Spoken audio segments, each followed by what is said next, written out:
কে না জানে মাদক হারাম, তারপরে আমরা খাচ্ছি কেন? কেন লাইসেন্স দিচ্ছি? আরব বিশ্বে কেন লাইসেন্স দেওয়া হচ্ছে? সুদ হারাম কে না জানে, কিন্তু প্রত্যেকটা বড় বড় কান্ট্রির ব্যাংকিং সিস্টেম সুদ ভিত্তিক।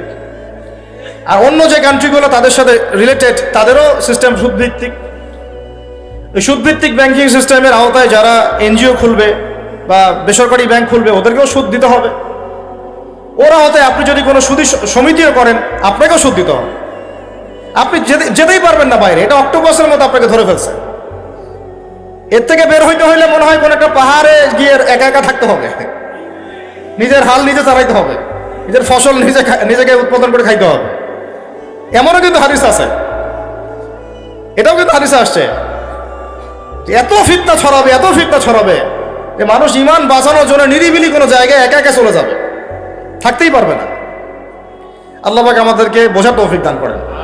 দেখেন এটা চলতেছে, এটা নবীজি দেখেন কিয়ামতের আলামত নিয়ে আমি কথা বলতে চাচ্ছি না আজকে। আমি বলতেছি যে সিচুয়েশনটা এমন যে ওই হাদিসের আওতায় চলে আসতেছে জিনিসগুলো। ওই হাদিসের মধ্যে আরো আসছে, নবীজি সাল্লাল্লাহু আলাইহি ওয়াসাল্লামকে আল্লাহ পাক এগুলো দেখিয়েছেন, জানিয়েছেন, ওহী নাজিল করেছেন। দেখো কিয়ামতের আগে আগে কি হবে।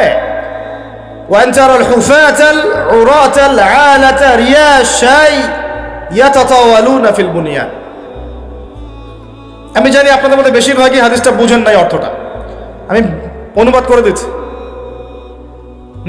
নবীজি বলছেন যখন দেখবা, খুব ভালো করে বুঝেন, এটার সাথে বর্তমান এই বড় বড় সিটিগুলা, বড় বড় যে উন্নয়নশীল দেশগুলা, বড় বড় সভ্যতাগুলো এখন যে দাবি করতেছে, এদের সবার মিল আছে।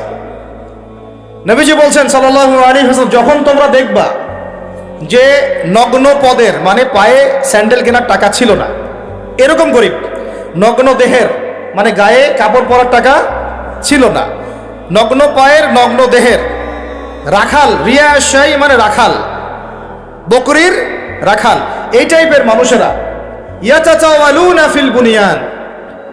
যারা আরবি বোঝেন তারা বুঝতে পারছে, ইয়াতাতাওয়ালুনা মানে বানাবে না, বরং তারা প্রতিযোগিতা করবে বড় বড় হাইলি কনস্ট্রাক্টেড বিল্ডিংসের, মানে উঁচু উঁচু অট্টালিকা নির্মাণের প্রতিযোগিতা করবে, বানাবে না। বরং বুঝলেন বিষয়টা, শুধু বানাবে তা নাই, 5 তলা 10 তলা 5 তলা 10 তলা এমন না, বরং এরকম 10 20 30 40, তোমার 10 তো আমার 20, তোমার 20 তো আমার 25, তোমার 25 তো আমার 30, তোমার 90 তো আমার 100। পুরো বিশ্বের বড় বড় কান্ট্রিগুলো ঘেটে ঘেটে ঘুরে আসেন, দেখে আসেন, অনলাইন থেকে ঘুরে আসেন, দেখে আসেন, সচক্ষে তৌফিক হলে দেখে আসেন। যাদের এক সময় এই অবস্থা ছিল যে পায়ে স্যান্ডেল পর্যন্ত পড়তে পারতো না, এরা এখন ইয়াতাতাওয়ালুনা ফিল বুনিয়ান। এখনো আমাদেরকে চোখ দিয়ে দেখাতে হবে যে আসলে আমরা আস্তে আস্তে কিয়ামতের দিকে ধাবিত হচ্ছি। কাদেরকে দেখাতে হবে? যাদের হৃদয়ের চোখটা অন্ধ, যাদের হৃদয়ের চোখটা কি অন্ধ। যারা বাইরের চোখ দিয়ে দেখেন তাদেরকে বুঝাইতে হয় এগুলা, যাদের অন্তরের কলবের চোখটা খোলা তাদেরকে বুঝাইতে হয় না, তারা এমনি বুঝতে পারেন। পৃথিবীর ইতিহাসে এমন কোনো সভ্যতা আসে নাই যখন ছেলেরা মেয়েদের পোশাক পরতো, মেয়েরা ছেলেদের পোশাক পরতো। আমি আপনাদেরকে চ্যালেঞ্জ করতেছি, খুঁজে দেখেন পৃথিবীর ইতিহাসে এমন কোনো সভ্যতা এর আগে আসে নাই। এখন যেগুলো দেখতেছেন, এর আগে ছেলেরা মেয়েদের পোশাক পরে আর মেয়েরা ছেলেদের পোশাক পরে, আর মেয়েরা এমন পোশাক পরে রাস্তায় বের হয় যেগুলো পরেও তারা নগ্ন থাকে। এগুলো নবীজি আশঙ্কা করেছিলেন যে আমার উম্মতের শেষ দিকে এমন এমন কিছু দল আসবে, মানুষ আসবে, মহিলারা আসবে। দুটার কথা বলেছেন, একটা হচ্ছে নিসা এমন ক্যাসিয়াতুন আরিয়া, এমন মহিলার দল যারা কাপড় পরেও নগ্ন থাকবে। মুমিলাতুন মাইলাত মানে নিজেরাও আকৃষ্ট হয়, অন্যকে আকৃষ্ট করে। কাপড় পরবে ছেলেদের, কাপড় কিসের পরবে? ছেলেদের। গ্রিক সভ্যতা, আমরা বলি গ্রিক সভ্যতা অনেক প্রাচীন, ওই সভ্যতা এটা ছিল না। পার্সিয়ান সভ্যতা এটা ছিল না। নবী সাল্লাল্লাহু আলাইহি ওয়াসাল্লাম যুগের সময় যে আইয়ামে জাহিলিয়াত বলি আমরা, ওই যুগে মেয়েরা ছেলেদের পোশাক পরতো না। মেয়েরা হয়তো জিনা বেশি ছিল, কিন্তু মেয়েরা তার একটা পোশাক পরতো ঢিলে ঢালা। আমরা তো আইয়ামে জাহিলিয়াতের কথা বলি, ওদেরকে ধিক্কার দেই, তাই না? ওই আইয়ামে জাহিলিয়াত আর বর্তমান বিশ্বের মধ্যে কোনো পার্থক্য নাই। আমি এমনি বলি নাই। ওই আইয়ামে জাহিলিয়াত মানে হচ্ছে শিরক আর শিরক। এখনকার দুনিয়া দেখেন খালি শিরক আর শিরক।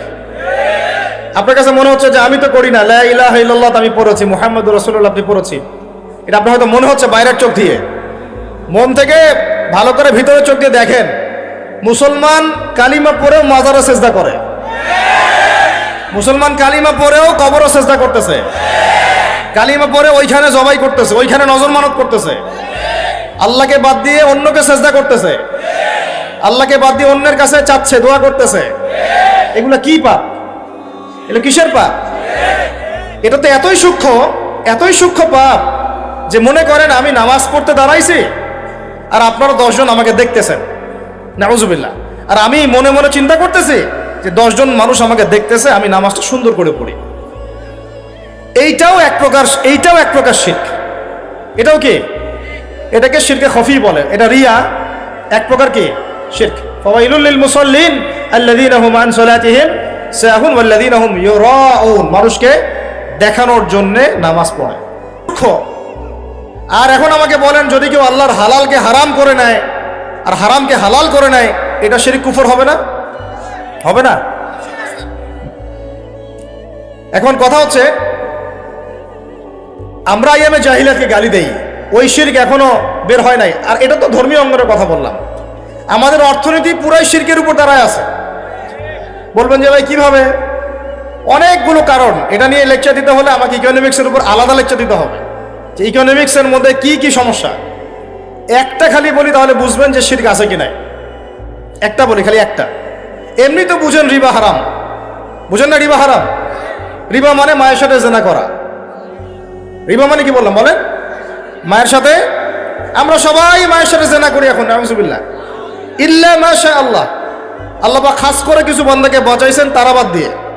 বেশিরভাগই কে না সুদ খায়। ওই যে বললাম, বিল্ডিং নির্মাণের প্রতিযোগিতা করবে।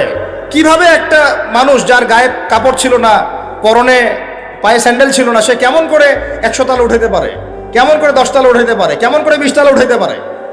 রাস্তা মাত্র 2টা থেকে 3টা। 1, সে অন্যায়ভাবে সম্পদ অর্জন করতেছে। 2, সে সুদের লোন নিয়ে এটা করেছে। 3, সে মানুষের হক নষ্ট করেছে। এত সহজ হালাল পথে 20 তলা উঠানো? এত সহজ? চিন্তা করা যায়? তো এখন আমি যেটা বলতে চাচ্ছিলাম, যে আমরা তো আইয়ামে জাহিলিয়াতকে গালি দিচ্ছি। ওই শিরক ইকোনমিক্সেও আছে, ওই শিরক আপনার শিক্ষার মধ্যে ঢুকছে, ওই শিরক আপনার পলিটিক্সে ঢুকছে, ওই শিরক আপনার ব্যক্তি জীবনে ঢুকছে, ওই শিরক আপনার পরিবারে ঢুকছে, ওই শিরকই আপনার সংস্কৃতির মধ্যে ঢুকছে। আবার সেম শিরক ঢুকছে আপনার এই কি বলবো ধর্মীয় অঙ্গনের মধ্যে। এই যে 7টা জীবনের ক্ষেত্র, প্রত্যেকটা ক্ষেত্রে শিরক ঢুকছে। ধর্মীয় অঙ্গনে কয়েকটা তো বললাম। আমি বলবেন যে সংস্কৃতির মধ্যে শিরক কোথায়? এটা নিয়ে আমার সাথে বসতে হবে বোঝাতে হলে। মুসলমানরা শুভ অশুভে বিশ্বাস করে, এই দিনটা আমার জন্য শুভ, এই দিনটা আমার জন্য অশুভ। সংস্কৃতির নামে আজকে আপনারা অনেকেই সবাই না, জড়বস্তুর পায়ের তলে পুষ্পস্তবক অর্পণ করছেন না? শিরক, এটাও শিরক। এগুলো সবাই বলবেন, আমি বলে দিচ্ছি আপনাদেরকে। সবাই এগুলো বলবে না হয়তো, আমি আপনাকে বলতেছি শুনেন। মোমবাতি জ্বালাইছেন, মোমবাতির সামনে মাথা ঢুকাচ্ছেন, শিরক করতেছেন। একটা দিবসকে শুভ অশুভ মনে করতেছেন, যে এই দিবসটা আমার জন্য শুভ, এইটা আমার জন্য অশুভ, শিরক হয়ে যাবে। কেউ যদি বলে শুভ জন্মদিন, শিরক হয়ে যাবে। বুঝতে পারেন নাই? ওই দিনে যে শুভ না ওই দিন না অশুভ আপনি জানলেন কিভাবে? কিভাবে জানলেন? কেউ যদি মনে করে যে ফিতা কাটলাম, পায়রা উড়াই দিলাম, এতে করে আমার এই কাজটাতে বরকত হবে, শিরক হবে। কি হবে? সে অনেক ক্ষেত্র আছে রে ভাই, কিভাবে বোঝাবো? দুজন ব্যক্তি যাচ্ছেন একটা গ্রামের মধ্য দিয়ে, গ্রামের লোকরা মূর্তি পূজারী। কি পূজারী? এটা তো শিরক, আপনারা বুঝেনি, জানেনি। মুসলমানরা মূর্তি পূজা শিরক বোঝে, কিন্তু কবর পূজা শিরক বোঝে না। কথা বুঝতে পারছেন? মুসলমানরা এই শিরকগুলো বোঝে। তাগুতের আনুগত্য করাও যে শিরক, এটাও বোঝে না। কারণ ও আল্লাহর বিধান বাদ দিয়ে অন্যের বিধান চাপাই দিচ্ছে। তখন আমি আবার তার আনুগত্য করতেছি, তাহলে আমি আল্লাহর বিধানকে পাশ কাটায় চলে গেলাম, এটাও শিরক হয়ে গেল। এখন ওটা তো কুফরি। আল্লাহ পাক তাগুতকে অস্বীকার করতে বলেছেন সূরা বাকারার আয়াতুল কুরসির পরের একটা পড়েন, 256 নম্বর একটা পড়ে দেখেন, রেফারেন্সটা দিয়ে দিলাম, বাসায় গিয়ে পড়েন। আল্লাহ পাক বলেছেন, ওয়া মান ইয়াকফুর বিত-তাগুতি ওয়া ইউমিন বিল্লাহি ফাকাদ ইসতামসাকা বিল উরওয়াতিল উসকা। যে ব্যক্তি তাগুতকে অস্বীকার করলো এবং আল্লাহর প্রতি ঈমান আনলো, তাগুতের সাথে কুফরি করে আল্লাহর প্রতি ঈমান আনলো, সে এমন শক্ত হাতল ধরেছে যা কখনো ছিঁড়ে যাবে না ইনশাআল্লাহ। আল্লাহ পাক আগে কুফরি করতে বলেছেন তাগুতের সাথে, তারপরে ঈমান আনতে বলেছেন। আমরা ঈমানও আনি, এখানে তাগুতের সাথে আপোষও করি। দেখেন নবী সাল্লাল্লাহু আলাইহি ওয়াসাল্লাম দাওয়াত দিয়েছেন আবু জাহেলদেরকে, কাউকে তেল দেন নাই। কথা বুঝাতে পারতেছি না? তিনি দাওয়াত দিয়েছেন, দাওয়াত, কাউকে তেল মারেন নাই, নিজের দুনিয়াবী স্বার্থ উদ্ধারের জন্য তাদেরকে ব্যবহার করেন নাই। এখন দাড়ি টুপিওয়ালা কিছু মানুষ তাগুতকে ব্যবহার করতেছে অন্য মুসলমান ভাইয়ের ঘাড় ভেঙে খাওয়ার জন্য। বুঝবেন, আরো দিন যাক বুঝবেন। কথায় আসি, সংস্কৃতির এগুলো তো শিরক হয়ে যায়। আপনি শুভ অশুভ বলতে পারবেন না, বরং বলতে হবে কি জানেন? মনে করেন আপনার হাত থেকে একটা কিছু পড়ে গেছে বা সামনে দিয়ে বিড়াল হেঁটে গেছে, আপনি যদি মনে করেন যে এটা অশুভ, একটু বসে যাই, মুশরিক, শিরক হয়ে যাবে, শিরকি কাজ হবে। আপনাকে ওই সময় বলতে হবে আল্লাহুম্মা, আমার সাথে বলে আল্লাহুম্মা লা তায়রা ইল্লা তায়রুক ওয়ালা খায়রা ইল্লা খায়রুক ওয়ালা ইলাহা গায়রুক। মানে আল্লাহ, তোমার দেয়া অকল্যাণ ছাড়া কোনো অকল্যাণ নাই, তোমার দেয়া কল্যাণ ছাড়া কোনো কল্যাণ নাই, তুমি ছাড়া কোনো ইলাহ নাই। এটা হলো মুমিন, মুসলমান, এটা তাওহীদবাদী মানুষের কথা। তো ওই দুই বন্ধু যাচ্ছে, এলাকার লোক মূর্তি পূজারী, বলছে যে আমাদের এখানে পূজা হচ্ছে, মেলা হচ্ছে, কিছু উৎসর্গ করে যাও। কি করে যাও? ও যে বলি উৎসর্গ করে যাও, আপনারা যে নজর মানত করতেছেন মাজারে, উৎসর্গ করে যাও। এখন একজন বলছে আমি জীবন গেলেও কিছু উৎসর্গ করব না, আমি আল্লাহকে বিশ্বাস করি, আল্লাহ আমার সালাত, আমার কুরবানি কি কার জন্য? আমার জীবন, আমার মরণ কার জন্য? ইন্না সালাতি ওয়া নুসুকি ওয়া মাহইয়ায়া ওয়া মামাতি লিল্লাহি, আল্লাহ বলে ফাসাল্লি লিরাব্বিকা, তুমি তোমার রবের জন্য নামাজ পড়ো এবং কুরবানি করো। আমি কখনো এইখানে কুরবানি করব না। এখন তারা ধরছে, না করলে মেরে ফেলাবো, না করলে কি করব? ওই যে বাতিলের তো একটা অস্ত্র আছেই, ক্ষমতা কি আছে, বা ঠিকঠাক মতো আমার মতো না চললে দিব একদম মেয়েরা, সব জায়গায় ছেড়ে দেয়, নাহলে সবাইকে মেরে ফেলাবো, আছেই তো একটা অস্ত্র। এরা তো আর দলিল দিয়ে বা ন্যায় অন্যায়ের মানদণ্ড দিয়ে, সততা দিয়ে তো জিততে পারে না। অথচ আল্লাহ নবী সাল্লাল্লাহু আলাইহি ওয়াসাল্লাম মানুষের মন জয় করেছিলেন কি দিয়ে? সততা দিয়ে, তাওহীদ দিয়ে, সুন্নত দিয়ে, সুবহানাল্লাহ, তার আখলাক দিয়ে। তিনি কি কারো উপর জোর করেছিলেন? ভয় দেখাইছেন কাউকে? কাউকে টাকার প্রলোভন দিছে? দেখেন, এখন ওই বন্ধু একজন বন্ধু বলছে আমি দিব না, তারা বলছে যে একটা মাসি হইলেও দিতে হবে। তো সে বলছে আমি একটা মাসিও দিব না। তাকে হত্যা করা হলো। নবী সাল্লাল্লাহু আলাইহি ওয়াসাল্লাম বললেন এই ব্যক্তি জান্নাতে আছে ইনশাআল্লাহ। আরেকজনকে ধরা হয়েছে, তাকে বলা হচ্ছে একটা মাসি হলেও দিতে হবে। প্রথমে সে বলছে আমি কিছুই দিব না, পরে বলছে ঠিক আছে দিচ্ছি। একটা মাসি আর এমন কি, দিলে যদি পার পেয়ে বেঁচে যাওয়া যায়, যদি বেঁচে যাওয়া যায়, পরে তওবা করে নিব। হেকমতের দোহাই আমরা বলি না অনেক সময়, হেকমত কি করতেছে এখানে? হেকমতের দোহাই দিয়ে আমি পার পাওয়ার চেষ্টা করতেছি। হিকমত, এখন তো এই যুগে আর ওইসব বলা যাবে না রে ভাই, হিকমত খাটায় কথা বলেন।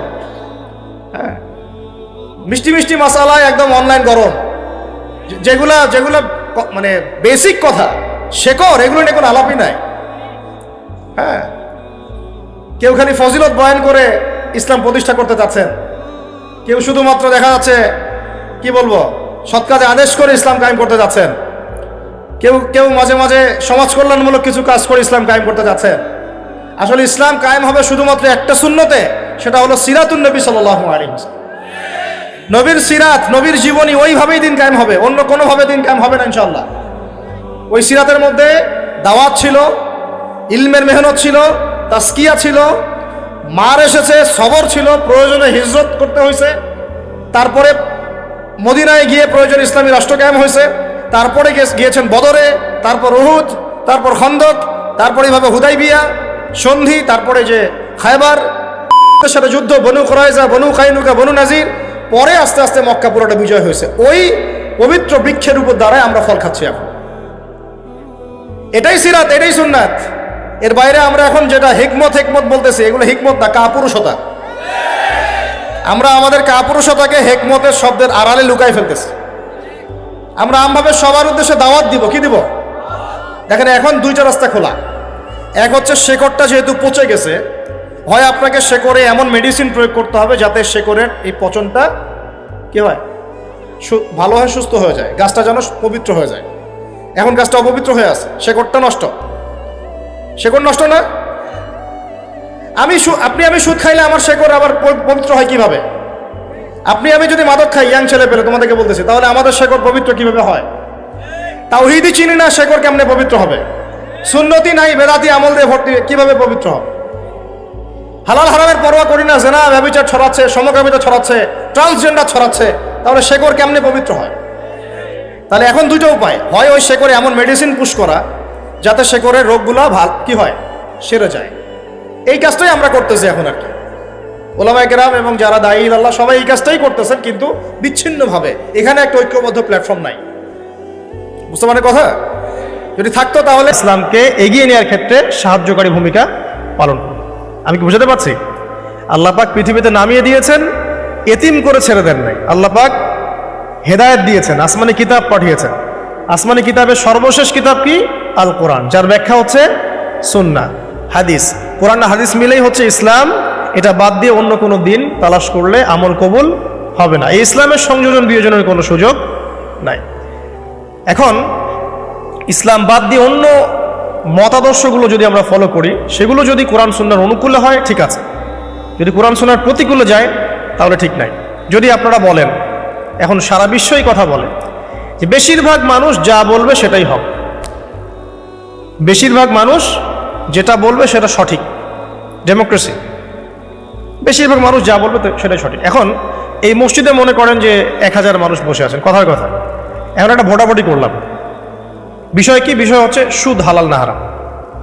বিষয়টা হচ্ছে সুদ মানবতার কল্যাণে উপকারী না ক্ষতিকর। এখন আপনাদের মধ্যে 999 জন ভোট দিল যে সুদ মানবতার জন্য উপকারী, অর্থনৈতিক অগ্রগতির জন্য সুদের দরকার আছে, সুদের লোন না নিলে এই যুগে চলা যায় না, সুদ না খেলে এই যুগে বিল্ডিং করা যায় না, সুদ না খেলে অর্থনৈতিক প্রোগ্রেস হবে না। তাদের মত এটা। কয়জনের মত? 999 জন। তো বেশিরভাগ মানুষ যেহেতু এটাতে ভোট দিল, অতএব এটা সত্য নাকি? ওই যে একজন আল্লাহর বান্দা বলছেন না এটা ভুল, এটা মিথ্যা, এটা আল্লাহর আইনের বিরোধী, রাসূলের আইনের বিরোধী, এটা মানবতার বিরোধী, সুদ খেলে এক শ্রেণীর মানুষ ধনী হয়, বেশিরভাগ মানুষ গরিব হয়ে যায়, এবং সুদের কোনো কল্যাণ নাই, বরং এর মধ্য দিয়ে সম্পদ সংকুচিত হয়। তার বুঝ, একজনের বুঝ। এখন ইসলামের দৃষ্টিতে ওই একজনের রায়টা নেওয়া হবে না 999 জনের রায় নেওয়া হবে? তাহলে ইসলামের মানদণ্ডে এই প্রচলিত সোকল ডেমোক্রেসি টিকলো কিনা? টিকলো না, টিকলো না। এখানে বুঝতে হবে যে কখন টিকবে, যখন বেশিরভাগ মানুষের রায়টা কোরআন সুন্নাহর অনুকূলে হয়েছে। এখানে 800 জন বলেছেন সুদ হারাম, 200 জন বলেছে সুদ হারাম হালাল, 800 জন সঠিক বলেছে, 200 জন ভুল বলেছে। সঠিক বেঠিকের মানদণ্ড কি? কোরআন এবং হাদিস। এখন আমরা এটাকে নিতে পারি, এই ডেমোক্রেসিতে কোনো সমস্যা নেই। আমি মনে বুঝাতে পারছি না। আরেকজন মনে করেন বললেন যে 4টা প্রচলিত ধর্ম, প্রচলিত 4টা ধর্ম যেমন বুদ্ধিজম, হিন্দুইজম, খ্রিস্টানিজম এবং ইসলাম, এই 4টা ধর্ম মিলে একটা নতুন ধর্ম করা যায়। কথার কথা বোঝেন? কোনো সমস্যা? 4টা রিলিজন মিলে নতুন একটা ধর্ম করা যায়, এটা কিছু মানুষ মত দিল। আর কিছু মানুষ বলছেন না, এটা সম্ভব না, ইসলাম ইসলামের জায়গায় থাকবে, অন্যান্য ধর্ম অন্যান্য ধর্মের জায়গায় থাকবে। তবে আমরা সবার সাথে সম্প্রীতি বজায় রাখবো, কারোর সাথে কারো কোনো দ্বন্দ্বে আমরা যাব না। এখন এই বেশিরভাগ মানুষ যে বলছে যে সব ধর্মগুলো মিলে একটা নতুন মানব ধর্ম তৈরি করা যায়, ওই মতটা সঠিক হবে নাকি অল্প কিছু মানুষের মতটা সঠিক হবে? তো এখানে একটা মূলনীতি বুঝতে হবে যে কোরআন এবং সুন্নাহর অনুকূলে যে কোনো মত আসুক গ্রহণ করা যাবে, কোনো সমস্যা নেই। বিজ্ঞান হোক, দর্শন হোক, আপনার যে কোনো ইজম হোক, যে কোনো মতবাদ হোক, কোনো সমস্যা নেই। কিন্তু কোরআন এবং সুন্নাহর মূলনীতির বাইরে চলে গেলে কি সমস্যা? এখন হয়তো প্রেশারাইজড করে যদি কেউ চাপিয়ে দেয়, সেটা আলাদা বিষয়। আপনি মানতে বাধ্য হয়েছেন, সেটা আলাদা বিষয়। কিন্তু মন থেকে যদি স্বীকার করে নেন যে না, ইসলামের বাইরেও অন্যান্য বিষয়গুলো মেনে নেওয়া যায়, তাহলে সমস্যা। আল্লাহ পাক আমাদেরকে বোঝার তৌফিক দান করুন। এখন একটা দিকে ফোকাস করে আমি আলোচনাটাকে এন্ডিংয়ের দিকে নিয়ে যাবো ইনশাআল্লাহ। সেটা হলো যে আল্লাহ রাব্বুল আলামিন আমাদেরকে পৃথিবীতে পাঠিয়ে দিয়েছেন, সে আল্লাহর কাছে আমাদেরকে ফিরতে হবে না? ফিরতে হবে। আল্লাহ পাক এমনি এমনি পাঠিয়ে দেননি, সময় দিয়েছেন, আসমানি কিতাব দিয়েছেন, নবী রসুলও পাঠিয়েছেন। কারণ আসমানি কিতাব তো আমরা এমনি এমনি প্র্যাকটিস করতে পারবো না। হাতে একটা কোরআন ধরিয়ে দিলেই তো সবাই আমল করতে পারবে না, পারবে? একজন রোল মডেল তো লাগবে, একজন গাইডলাইন তো লাগবে। সেই আদর্শ গাইডলাইন হচ্ছে রাসূলুল্লাহ সাল্লাল্লাহু আলাইহি ওয়াসাল্লাম। তাকে দেখে আমরা শিখেছি কিভাবে কোরআন আমল করতে হয়, কিভাবে হাদিসের উপর আমল করতে হয়। এটা সাহাবীরা দেখে শিখেছেন, সাহাবীদেরকে দেখে তার পরের জেনারেশন শিখেছে, তার পরের জেনারেশন, তার পরের জেনারেশন দেখে শিখেছে। এভাবে আস্তে আস্তে সিনাই জ্ঞানটা কি হয়েছে, চলে এসেছে। পরে এখন আমরা কিন্তু নবীকে দেখতে পারি না, এখন আমরা দেখি শুধু কোরআন একটা কপিস এবং হাদিসের কিছু বই। আমরা কিন্তু নবীকে দেখি নাই সাল্লাল্লাহু আলাইহি ওয়াসাল্লাম, আমরা সাহাবীদেরকেও দেখি নাই, আমরা তাবেঈ কাউকে দেখি নাই, ইমামদেরকেও দেখি নাই। 4 ইমামকেও দেখেছেন? দেখেন নাই। এখন কোরআন এবং সুন্নাহর এই যে সিলেবাস আপনি কিভাবে ফলো করবেন? সমকালীন বরেণ্য ওলামায়ে কেরাম যারা আছে তারা যেভাবে কোরআন সুন্নাহর ব্যাখ্যা করছেন, এই ব্যাখ্যাগুলোকে আপনি আগের কিতাবের সাথে মিলিয়ে দেখবেন, যদি ঠিক থাকে এই ব্যাখ্যা গ্রহণ করুন। মানে আমরা এখন আলেম ওলামাদেরকে দেখে দিন শিখছি। যে কোনো মাসআলা জানতে হলে আপনি আলেমের কাছে আসেন না, একটা জব করছেন, জবের বিষয় আপনি হয়তো জানেন না, যেখানে হালাল কতটুকু হারাম কতটুকু, আপনি এসে কাকে জিজ্ঞাসা করেন? ইমাম সাহেবকে বা আলেমকে জিজ্ঞাসা করেন, তিনি কোরআন হাদিস ইস্তেহাদ করে গবেষণা করে আপনাকে একটা মত দেন। এই মতটা আপনি ফলো করেন না, এটাই মাযহাব, এটাই হচ্ছে মাযহাব, যেটা না মানলে অবশ্যই একজন মানুষ ইসলাম প্র্যাকটিস করতে পারবে না। সবাই তো আর কোরআন সুন্নাহর সব জ্ঞান লালন করে না, করে? সবাই কি কোরআন সুন্নাহর সমস্ত জ্ঞান লালন করবে? কোরআন এবং হাদিস ফলো করতে হবে। তো কোরআনের সব আয়াত কি আমি জানি? সব আয়াতের ব্যাখ্যা আমি জানি? হাদিসের সব হাদিস কি আমার মুখস্থ আছে বা ব্যাখ্যা আমি জানি না। যেহেতু আমি কোরআন এবং হাদিসের সব কিছু জানি না, আংশিক জানি, তাই আমার জ্ঞানটা আংশিক হবে। এখন আমার সামনে একটা মাসআলা পড়ে গেল, যে মাসআলা সম্পর্কে আমার জ্ঞান নাই, তখন আপনি কি করবেন? নিশ্চয়ই কোনো আলেমকে জিজ্ঞাসা করবেন, কোনো বড় পীর সাহেবকে জিজ্ঞাসা করবেন, বা যিনি বরেণ্য স্কলার তাকে জিজ্ঞাসা করবেন। তিনি আপনাকে কোরআন সুন্নাহ গবেষণা করে একটা ইস্তেহাদ বা ফতোয়া দিবেন। এই যে আপনি তার মতটা নিলেন, এটাই মাযহাব, এটা খারাপ কিছু না, এটা পথ, মানে তার মতটা নেয়া। এটা না নিলে সাধারণ মুসলিমরা তো আর দিন পালন করতে পারবে না। সবাই তো আর বড় আলেম না, সবাই কি আলেম? যিনি বরেণ্য আলেম, যিনি কোরআন হাদিস সব পড়ে ফেলছে, তার ব্যাপার ডিফারেন্ট।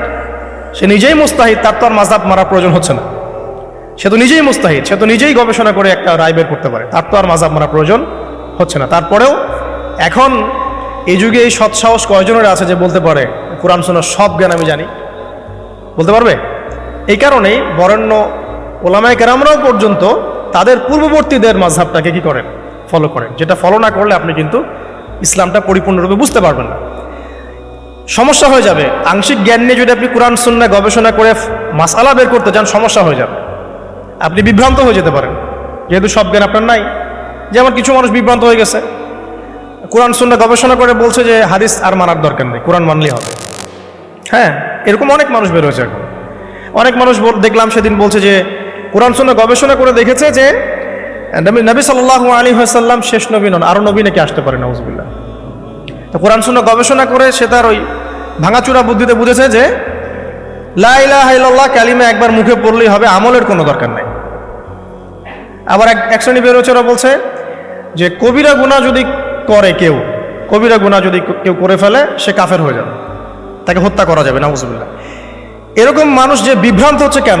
বিকজ নিজে নিজে অধিক পাণ্ডিত্য প্রদর্শন করতে গিয়ে অন্যের মত, বড় বড় স্কলারদের আলেমদের মতকে প্রত্যাখ্যান করে নিজে যখন সব কিছু বুঝি এমন দাবি করছে, তখন বিভ্রান্ত হয়ে যাচ্ছে। এই কারণেই পূর্ববর্তী রিনাউন্ড উলামায়ে কেরাম যারা আছেন, ইমাম ফকিহ মুস্তাহিদ যারা আছেন, তাদের রায়গুলো এত ইম্পর্টেন্ট। এই কারণে তারা গবেষণা করে উম্মাকে 100 বছর এগিয়ে দিয়েছেন। এখন কি আমি আবার 100 বছর পিছন থেকে শুরু করব? বুঝাচ্ছি দাঁড়ান। মেডিকেল সায়েন্স আছে না, মেডিকেল সায়েন্সের যে বইগুলো পড়ে মানুষ ডক্টর হয়, সেই বইগুলো ওই সেকশনের বিজ্ঞ পণ্ডিতরা লিখেছেন না? এখন কেউ যদি ডক্টর হতে চেয়ে বলে যে আমি এই বইগুলো পড়বো না, আমি আবার নতুন করে বই লিখে পড়ে ডক্টর হবে? যদি করতেও পারে, তাও তো আর সে 100 বছর পিছায় গেল। বুঝতে পারছি না মনে হয়। কেউ ইঞ্জিনিয়ার হতে চায়, ইঞ্জিনিয়ারিং পড়তে গেলে তাকে অনেক বই পড়তে হয় না? প্রামাণ্য কিছু বই পড়তে হয়। সেই বইগুলো কে লিখেছে? বড় বড় ইঞ্জিনিয়াররা লিখেছে এই সূত্রগুলো, তাই না? এই বইগুলো পড়ে তারা ইঞ্জিনিয়ার হচ্ছে। এখন একজন চিন্তা করলো যে আমি ইঞ্জিনিয়ার হব, ইঞ্জিনিয়ারিং এর যত বই আছে নিজে আমি গবেষণা করে আবার নতুন বই লিখে ওই বইগুলো পড়ে আমি কি হব? ইঞ্জিনিয়ার হব। এই যদি ইঞ্জিনিয়ার হয়ও, তাহলেও কিন্তু 100 বছর পিছিয়ে গেল।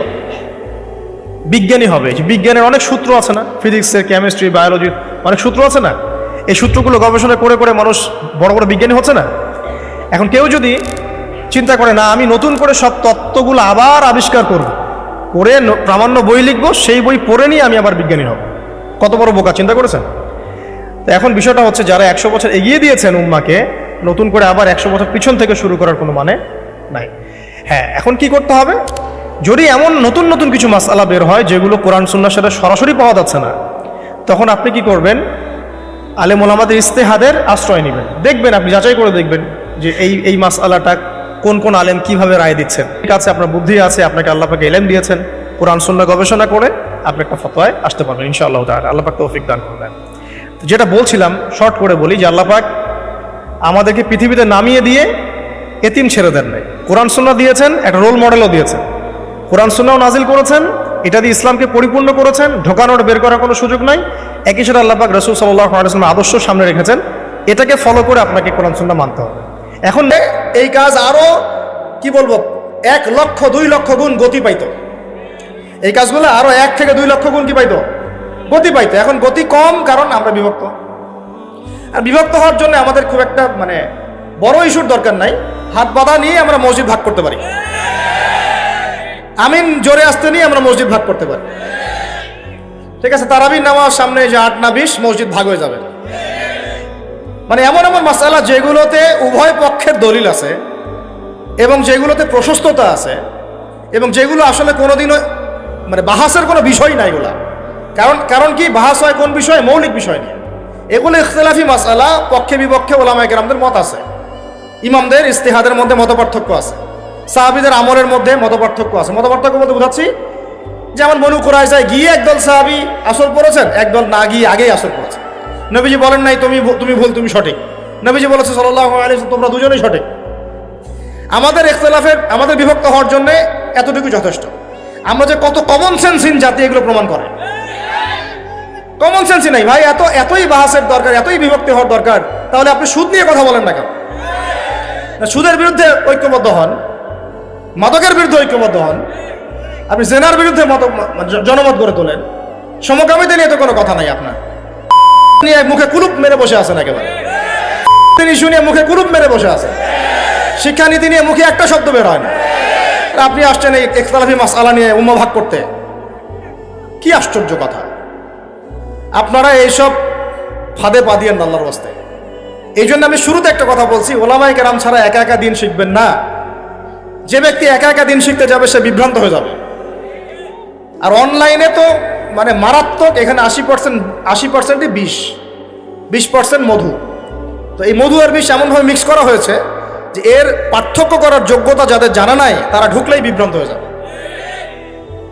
আমরা একটা একটা করে ইস্যু ধরি, টানা হেঁচড়া শুরু করি, আজকে এইটা, কালকে ওইটা, কালকে শিক্ষানীতি, কালকে এইটা, কালকে ওইটা। আসলে যে শেকড়টা আমার পচে গেছে, এই জায়গায় যে মেডিসিন দেওয়া লাগবে এই চিন্তা করতেছি। এখানে দুইটা রাস্তা, এক হচ্ছে এই মেডিসিন যেটা আমরা এখন দিচ্ছি। বললাম এখানে আমাদের দরকার সবার ঐক্যবদ্ধ একটা প্ল্যাটফর্ম, আল্লাহ পাক তৌফিক দান করেন, এবং ওলামায়ে কেরামের সাথে পরামর্শ করে চলা। আর যদি নাও হয়, অ্যাটলিস্ট আমরা বিভক্তি আর বাড়াবো না, নাও হয় আর বিভক্তি বাড়াইতে যায় না, আল্লাহ পাক তৌফিক দান করেন। আর একটা অপশন বাকি থাকে, সেটা কি জানেন? যেটা ঈসা আলাইহিস সালাম করবেন আর ইমাম মাহদী করবেন। ওই পচা শিকড়ে যদি মেডিসিন দিয়ে কোনো কাজ না হয়, কথা বুঝেন, ওই পচন ধরে একদম নোংরা দুর্গন্ধযুক্ত শিকড়ে যদি মেডিসিন দিয়ে কোনো কাজ না হয়, ধরতে হবে, শেকড়টা এনে উপরে ফেলে দিতে হবে। ওই কাজটা করবেন ইনশাল্লাহ কে? ঈসা ইবনে মারইয়াম, ইমামুল মাহদী ইনশাল্লাহ। তার আগেও অনেক মানুষ করতে পারে, আল্লাহ ভালো জানে। ওটার জন্য আবার ক্ষমতা লাগবে, ওইটা ধরার মতো আপনার ক্ষমতা আছে কিনা, ওই শেকড় তোলার মতো শক্তি আছে কিনা, তাই না? ওই শেকড়ের গভীরতা আবার কত, ওই সার্জারি আপনি করতে পারবেন কিনা, ওই এলেম তো লাগবে, আগে লাগবে না? ওই জনগণ তো লাগবে, ওই ক্ষমতা তো আপনার লাগবে। বাস্তবিক অর্থে এগুলো আমাদের একেবারে তলানিতে, এটাই বাস্তবতা। আর আমরা মাশাআল্লাহ অনলাইন গরম করে রেখে দিচ্ছি। বাস্তবতা এটা। বাস্তবতা হচ্ছে যে ফু দিয়ে উড়াই দেওয়া সম্ভব, কিন্তু আমরা মনে করি যে বাপরে বাপ আমরা কত শক্তিশালী হয়ে গেছি। আমরা এখনো কিছুই করতে পারি নাই, তবে আল্লাহ পাকের শুকরিয়া যে আল্লাহ পাক আমাদেরকে অন্তত মুসলিম পরিবারে জন্মগ্রহণ করার তৌফিক দিয়েছে। এখন এটা সংস্কার দরকার, সংস্কার, এবং আমাদের এই চলমান প্রেক্ষাপট সম্পর্কে আমাদেরকে আগে চোখ কান খোলা রাখা দরকার, প্রবলেমগুলো ফাইন্ড আউট করা দরকার, সলিউশনগুলো লিখে ফেলা দরকার। তারপরে সবাই সবার জায়গা থেকে কাজ করতে হবে। একজন ব্যক্তি কাজ করবে, একজন আলেম কাজ করবে, একটা খালি ইসলামিক দল কাজ করবে, একটা রাজনৈতিক দল কাজ করবে? সবাই যখন যার যার জায়গা থেকে আমরা কাজ করা শুরু করব, অবদান রাখা শুরু করব, ইনশাল্লাহ সমাজ ঠিক হয়ে যাবে। কথাগুলো বলাও অনেক সহজ, যদিও বা করা কিন্তু কঠিন। তো ভাই, আমি বলছিলাম যে একটা পয়েন্ট থেকে অনেক ভিতরে চলে যাচ্ছি। শিরকের কথাটা বলতে গিয়ে বলছিলাম প্রত্যেকটা ডিপার্টমেন্টে এখন শিরক আছে। এই যে ব্যক্তি মাসি কুরবানি দিল হেকমতের নামে, কোন ব্যক্তি মনে আছে? ভুলে গেছেন নাকি আবার? এক ব্যক্তি তো দিয়ে দিল না, সে জান্নাতে। এক ব্যক্তি দিচ্ছে মাসি, কি দিচ্ছে? মাছি তো আমাদের শরীয়তে নাইও কুরবানি করার, আছে? তো বলে একটা মাছি দিলে কি হবে? হেকমত। ওই মাসি কুরবানি করার কারণে আল্লাহ নবী সাল্লাল্লাহু আলাইহি ওয়াসাল্লাম বললেন সে এখন জাহান্নামের আগুনে জ্বলছে। তাহলে আর আমরা যে মাশাআল্লাহ এখন গায়রুল্লাহ নামে বকরি জবাই দিচ্ছি, গরু জবাই দিচ্ছি, হ্যাঁ, ওখানে নজর মানত করতেছি, মানুষ এত বোকা হয় কিভাবে? অনেক সময় আবার দেখা যায় তারা বলে না এখানে জবাই করেন না, এটা এখানে রেখে দেন, পরে ওরাই আবার ওটা নেয়, ওটা আবার বাজারে সেল করে, ওটা আবার আরেকজনের হাতে যায়, সে ঘুরে আবার নিয়ে আসে, এভাবে এটা চলতে থাকে সার্কেল। আর মানুষ এত বোকা কিভাবে হয়? আল্লাহ ছাড়া আমার দোয়া কে শুনতে পারে? আমার দোয়া কে শুনে? আমাদের দোয়া শুনে আল্লাহ, আর কেউ না। আল্লাহ রাব্বুল আলামিন আমার সেজদা পাওয়ার হকদার, আর কেউ না। আল্লাহ রাব্বুল আলামিন আমার বিধান দেওয়ার হকদার, আর কেউ না। আল্লাহ পাক আমাকে বাঁচান, আর কেউ বাঁচায় না। আল্লাহ পাক আমাকে খাওয়ান, আর কেউ খাওয়ায় না। আল্লাহ আমার উপকার করেন, আর কেউ করতে পারে না। যদি কোনো অকল্যাণ স্পর্শ করে সেটা আল্লাহর হুকুমে করে, আর কেউ করতে পারে না।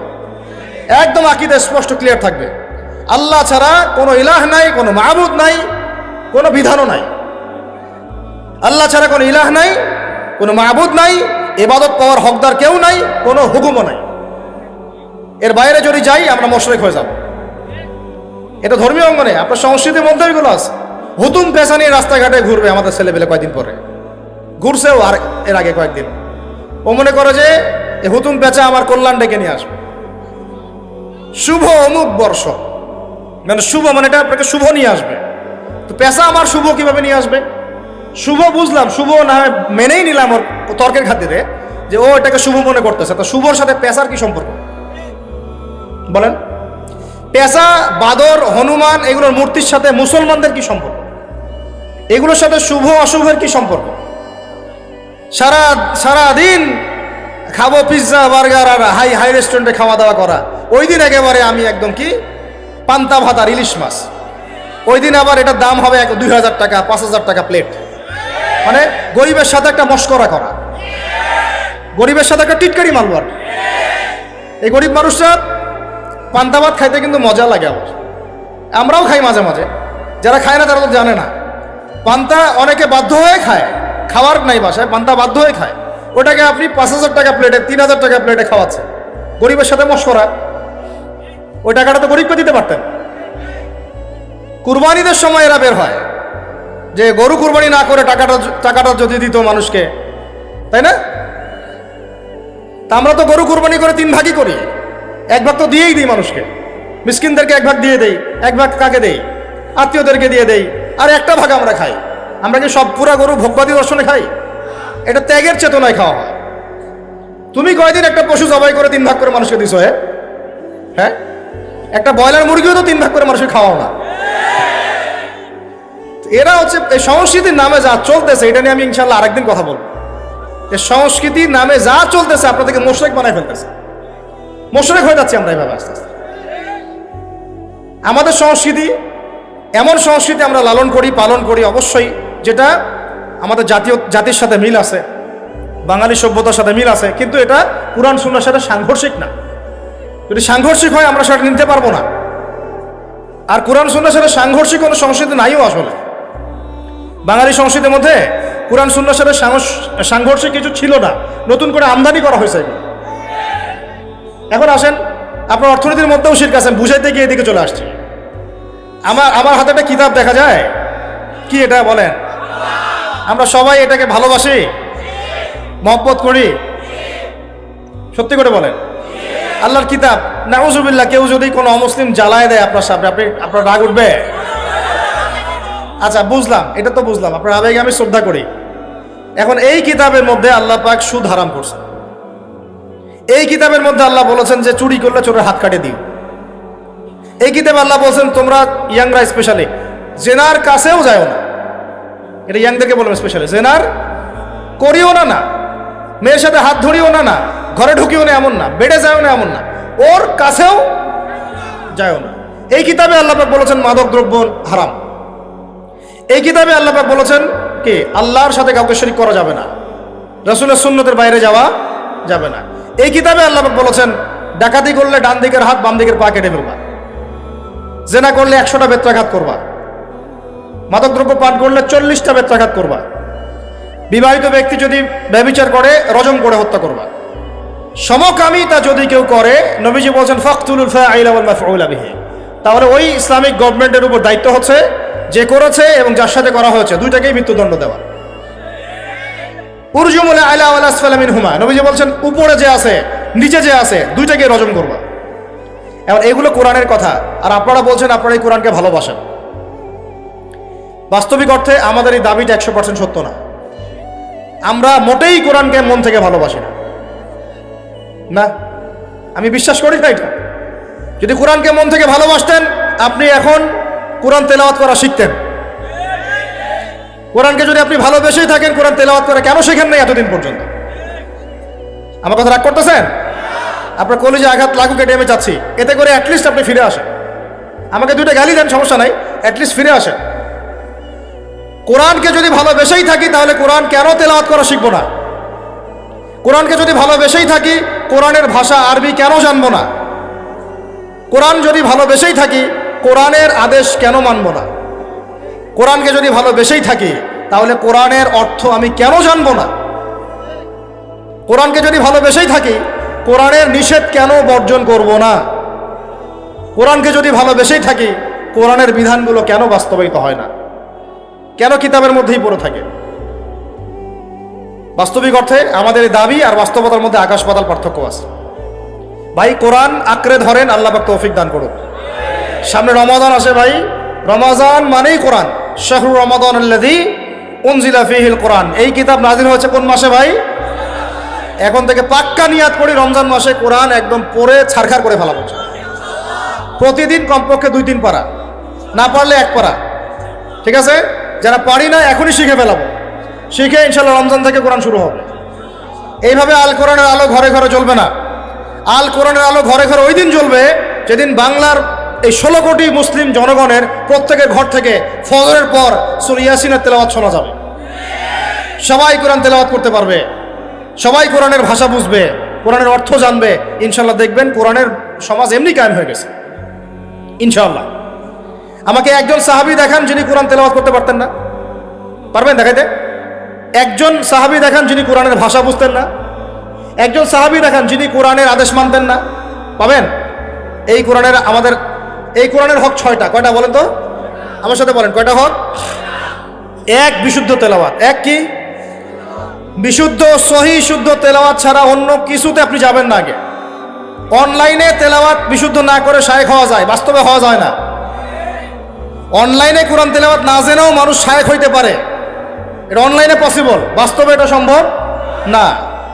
একটা ছেলে রিডিংয়ে পড়তে পারে না, বাংলা ক খ গ ঘ চিনে না, রিডিংয়ে পড়তে পারে না, ও কি ডক্টর হতে পারবে? এতটুকু কমন সেন্স নাই আমাদের? ডক্টর হতে দূরের কথা, রিডিং ভালো করে পড়তে পারে না, ওকে যদি আপনি একটা প্যারাগ্রাফ দেন দিয়ে বলেন যে এটা অনুবাদ করে দে, পারবে? এখন যদি আলিফ বা তা রিডিংয়ে না পড়তে পারি আমার দ্বারা কি বড় ডক্টর হওয়া সম্ভব? দিনের ডক্টর মানে দিনের দায়ী হওয়া সম্ভব, দিনের মুবাল্লিগ হওয়া সম্ভব, দিনের মুফতি হওয়া সম্ভব, মুফাসসির হওয়া সম্ভব? সহজ কথা। আমরা যদি কোরআনকে মহব্বত করেই থাকি আমাদেরকে এই কোরআনের 6টা হক আদায় করতে হবে। কয়টা ভাই? অনলাইনে আপনি কোরআন তেলাওয়াত না জেনেও শায়েখ হতে পারবেন। শুধু শায়েখ না, আপনি বাহাসও করতে পারবেন, অনেক কিছুই করতে পারবেন, কারণ ওখানে তো সামনে বই ধরে আপনাকে কেউ বলবে না, বই খুলে দিয়ে বলবে না যে ভাই এটা পড়ে শোনান কি লেখা আছে।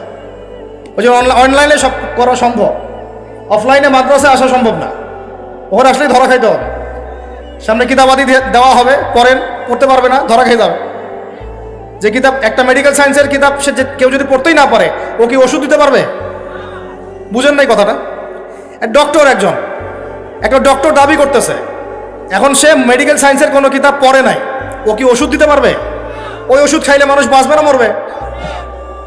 এই হলো অবস্থা। মানুষ এমনি মরতেছে না দিনের ক্ষেত্রে, এই কারণে মরতেছে। আল্লাহ পাক আমাদেরকে বোঝার তৌফিক দান করেন। 6টা হক সবাই আদায় করবো ইনশাআল্লাহ। 1 নাম্বার ভাই, কোরআন তেলাওয়াত। সামনে রমজান মাস, নবী নাই, সাহাবী নাই, তাবি তারা নাই, কিন্তু তাদের উত্তরসূরি ওলামায়ে কেরাম তো আছে, মুস্তাহিদ কেরাম আছেন, মুফাসসিররা আছেন, মুহাদ্দিসরা আছেন। তাদের রায়গুলো মেনে আপনাকে দিন ফলো করতে হবে। হ্যাঁ, তাদের কোনো রায় যদি দেখা যায় কোরআন সুন্নাহর সাথে সরাসরি বিরোধী হয়ে গেছে, একজন বড় আলেম মনে করেন বললেন যে হ্যাঁ সুদী এনজিওতে টাকা রাখা যেতে পারে, হয়তোবা সে বিক্রি হয়ে গেছে বা তার কোনো মতের ভ্রম হয়েছে বা কোনো একটা কারণে, কোনো স্বার্থে সেই কথাটা বলছে। এবার আপনি বুঝতে পারছেন তার নাম অনেক বড়, টাইটেল অনেক বড়, কিন্তু সে সরাসরি কোরআন সুন্নাহর বিরোধী একটা কথা বলছে। আপনি নিবেন? তখন আপনি নিবেন না, তখন ওই মাসআলাটা নিয়ে অন্য আলেমদের কাছে যাবেন যে অমুক আলেম তো এই কথা বলছেন, আপনারা কি বলছেন।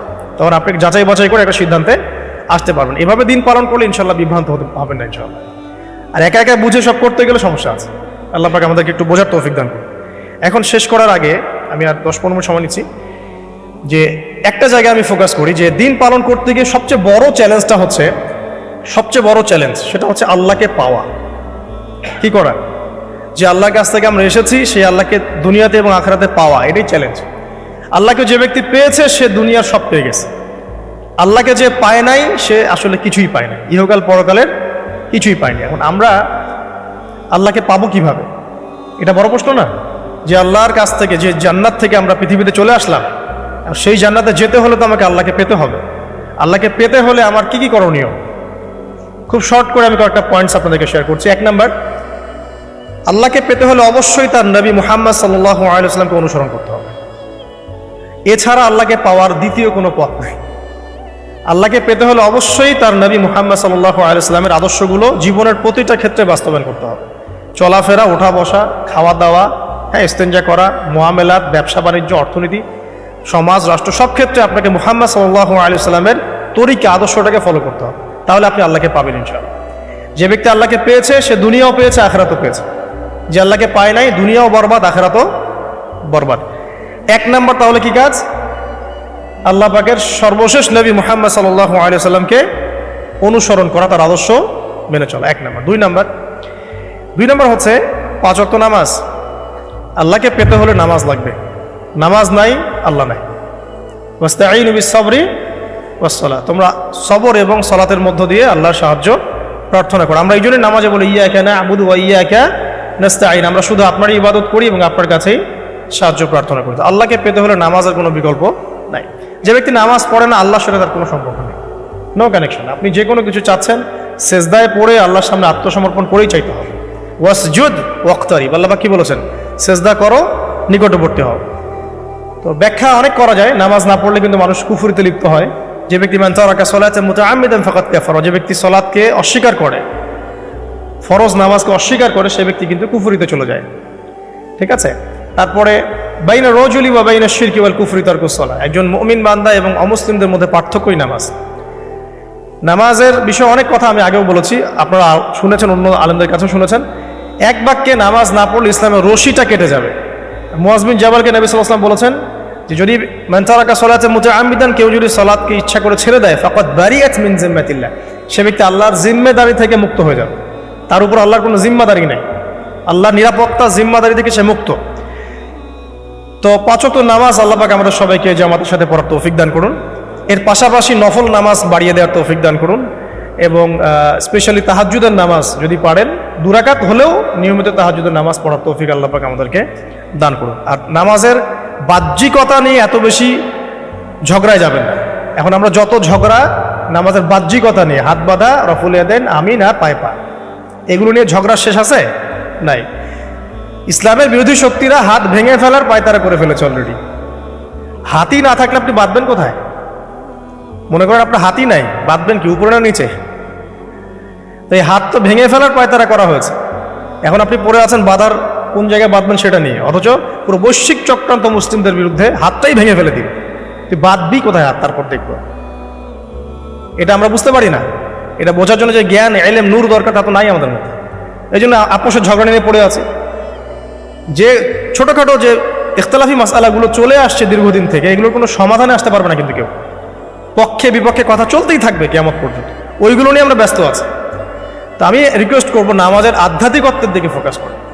নামাজের আধ্যাত্মিকত্ব কি? আপনি আল্লাহর সামনে দাঁড়িয়েছেন, দুনিয়ার সাথে এখন আপনার কোনো সম্পর্ক নেই, আপনি এবং আল্লাহ, মাঝখানে কিছু নাই। নামাজে যা পড়ছেন, সূরা ফাতিহা, অন্যান্য সূরা, রুকু, তাসবিহ, সিজদা, তাশাহুদ, দরুদ, অর্থ বোঝার চেষ্টা করেন এবং অর্থের দিকে ফোকাস করেন, আল্লাহকে পাবেন ইনশাআল্লাহ। সিজদায়, রুকুতে যখন যাচ্ছেন, আপনি চিন্তা করেন যে আপনি মহাবিশ্বের মহা শক্তিধর আল্লাহ রাব্বুল আলামিনের সামনে মাথা নত করেছেন। আপনি চিন্তা করেন যে আল্লাহ আপনাকে দেখছেন। এখন যখনই মানুষ নামাজে দাঁড়ায়, আল্লাহ পাক তার দিকে দৃষ্টি নিবদ্ধ করেন, এবং যখন মানুষ এদিক ওদিক তাকানো শুরু করে নামাজে, আল্লাহ পাক মুখ ঘুরিয়ে নেন। হ্যাঁ, নামাজে ওই যে আমরা যে ডিজিটাল নামাজ পড়ি না এখন, ডিজিটাল মানে 4 রাকাত নামাজ 4 মিনিটে শেষ। এক রুকু করলে সেজদা পাওয়া যায় না, সেজদার তাসবিহ পড়লে আবার এদিকে দেখা যায় যে দ্বিতীয় সেজদায় চলে গেছে অলরেডি ওঠার আগে। অনেক ক্ষেত্রে ইমাম সাহেবরাও খুব দ্রুত নামাজ পড়া, অনেক দ্রুত পড়া। এত দ্রুত নামাজ পড়াবেন কেন? নামাজ জামাতে পড়লে সংক্ষিপ্ত করতে বলা হয়েছে, কিন্তু এত দ্রুত তো পড়তে বলা হয়নি। এখনও দেখবেন মক্কা মদিনায় গিয়ে নামাজ দেখবেন, মাশাআল্লাহ, নামাজটা তাদের মাশাআল্লাহ, এটার প্রশংসা না করলে হকাদা হবে না। নামাজটা অসাধারণ, ধীর স্থিরভাবে। ফজরের নামাজ 20 মিনিট, 15 মিনিট, 20 মিনিট পড়াচ্ছে নামাজ, রিল্যাক্স। নামাজে দাঁড়ালে চমৎকার তেলাওয়াত হচ্ছে, আপনি ভুলে যাচ্ছেন নিজেকে। তেলাওয়াত হবে চমৎকার, এবং সবচেয়ে ভালো যিনি তেলাওয়াত করতে পারেন তাকে নামাজে দিতে হবে। রিল্যাক্সে নামাজ পড়বে। ক্ষেত্র বিশেষে আপনি শর্ট করতে পারেন, কিন্তু সবসময় কেন আমরা 4 রাকাত নামাজ 3 মিনিটে শেষ করে দিব? আবার নামাজের পর দোয়াটা হবে লম্বা, অথচ নামাজটাই ছিল দোয়া, নামাজটাই কিন্তু দোয়া। এখন সেজদায় আমরা যদি কান্নাকাটি করতে না শিখি, আল্লাহর সামনে আমি মাথা নত করেছি, এখানে নিজের মনের যত আবেগ, আকুতি, দোয়া, এগুলো আল্লাহর সামনে ঢেলে না দিতে পারি, এই দোয়া কালাম না শিখি, তাহলে তো নামাজের আধ্যাত্মিকত্ব অর্জন হলো না। সাহাবীরা কেমন করে নামাজ পড়তেন যে নামাজ পড়ার পরেও তাদের গা থেকে তীর বের করা যায়? কিভাবে তারা নামাজ পড়তেন? তাহলে নবী সাল্লাল্লাহু আলাইহি ওয়াসাল্লাম কিভাবে নামাজ পড়তেন যে নামাজ পড়ার ফলে তার পা মোবারক ফুলে যেত? 1 রাকাতে তিনি 4 পারা কোরআন তেলাওয়াত করতে পারলেন কিভাবে? তো তাদের নামাজ আর আমাদের নামাজ, আল্লাহ রাব্বুল আলামিন তার রাসূলের মাধ্যমে একটা হাদিসে জানিয়েছেন যে এমনও অনেক নামাজি আছে, নাউযুবিল্লাহ, আল্লাহ পাক আমাদেরকে তাদের অন্তর্ভুক্ত না করুন, যে নামাজ পড়ার পরে আল্লাহ রাব্বুল আলামিন এই নামাজটাকে ওই নামাজের মুখের উপর নিক্ষেপ করে দেয়। তোমার নামাজের আমার কোনো দরকার নেই। আল্লাহ পাক আমাদেরকে হেফাজত করুন। ধীর স্থিরভাবে পড়ে, রিল্যাক্সে, তারা আর কিচ্ছু নাই। ওমা খালাকতুল জিন্না ওয়াল ইনসা ইল্লা লিয়াবুদুন, শুধুমাত্র আল্লাহর ইবাদত করার জন্যই তো পৃথিবীতে এসেছে। হোক না দোকানটা 5টা মিনিট পরে খুললে কি হবে? হ্যাঁ, জমিতে যান, জমিতে আধা ঘন্টা পরে গেলে কি হবে? যে আল্লাহ পাক আপনাকে বাঁচিয়ে রাখতে পারেন, সে আল্লাহ পাক আল্লাহর পথে সময় দিলে আপনাকে অফুরন্ত রিজিকও তো দিতে পারেন না? আপনি আল্লাহর হয়ে যান, বাকি সব আল্লাহ আপনার দায়িত্ব নিয়ে নেবেন ইনশাআল্লাহ। আপনি নিজে আল্লাহর হয়ে যান, আপনার সব কিছু দায়িত্ব কে নিয়ে নেবে? আল্লাহ নিয়ে নেবে। তো আল্লাহ পাক আমাদেরকে ধীর স্থিরভাবে আধ্যাত্মিকত্ব অর্জন করে নামাজ পড়ার তৌফিক দান করুন, আমিন। তো দেখুন, আল্লাহকে পাওয়ার সবচেয়ে সেরা মাধ্যম কি? নামাজ। তার আগে বলেছি নবী সাল্লাল্লাহু আলাইহি ওয়াসাল্লামের অনুসরণ। আল্লাহকে পাওয়ার তৃতীয় একটা মাধ্যম বলে দিই আমি, সওম বা রোজা রাখা। অল্প সময় ঘুরিয়ে নিচ্ছি, সওম বা রোজা রাখা। রোজা কেন আল্লাহকে পাওয়ার মাধ্যম জানেন? কারণ রোজা রাখা অবস্থায় আমরা কিন্তু গোপনে পানাহার করি না, করি? আমরা রোজা রেখেছি, গোপনে কিন্তু পানি খেতে পারি, কেউ দেখবে না। গোসল করছেন, আপনি পানি খেতে পারেন, কেউ দেখবে না। লুকিয়ে লুকিয়ে আপনি কিন্তু খাবার খেতে পারেন, কেউ দেখবে না, বাসায় কেউ নাই দেখার, কিন্তু আপনি খান না। আপনি সবর করেন, সহ্য করেন, একদম সূর্যাস্তের সময় গিয়ে আপনি ইফতার করেন। এই যে কাজটা আপনি কেন করেন? কারণ আপনি ফিল করেন যে আল্লাহ আপনাকে দেখছেন। কেউ আপনাকে দেখুক না দেখুক, আল্লাহ আপনাকে দেখছেন। এটাই হচ্ছে ইহসান, এটাই হচ্ছে আল্লাহ পাকের মারিফতকে উপলব্ধি করা। আল্লাহ রাসূল সাল্লাল্লাহু আলাইহি ওয়াসাল্লাম বলেছেন, ইহসান হচ্ছে আন তা'বুদাল্লাহা কাআন্নাকা তারা, তুমি এমনভাবে আল্লাহর ইবাদত করবে যেন তুমি আল্লাহকে দেখছো। ওয়া ইল্লাম তাকুন তারাহু ফাইন্নাহু ইয়ারাক, তুমি আল্লাহকে দেখতে না পারলেও বিশ্বাস করবে আল্লাহ তোমাকে দেখছেন। এটা রোজা রাখলে উপলব্ধি হয় না যে আল্লাহ আমাকে দেখছেন? এটা হচ্ছে আল্লাহকে পাওয়ার মাধ্যম।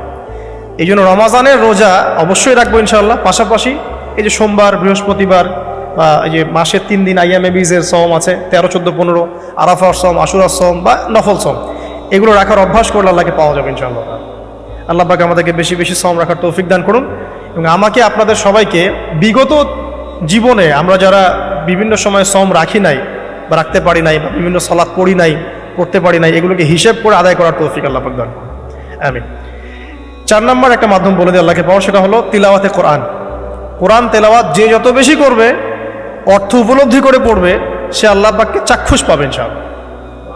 মানে আল্লাহ রাব্বুল আলামিন একটা চিঠি দিয়েছেন, মনে করেন আপনাকে, আপনার একজন কথার কথা এক্সাম্পল দিচ্ছি, যে আপনার কোনো একজন বন্ধু আছে অনেক দূরের কোনো দেশে, তা আপনি তাকে দেখেনও নাই, আপনি তাকে চিনেনও, মানে আপনি তার চেহারা দেখেন নাই, তাকে চিনেন না, তার সাথে যোগাযোগের মাধ্যম হচ্ছে আপনার চিঠি বা মেসেজ, ঠিক আছে?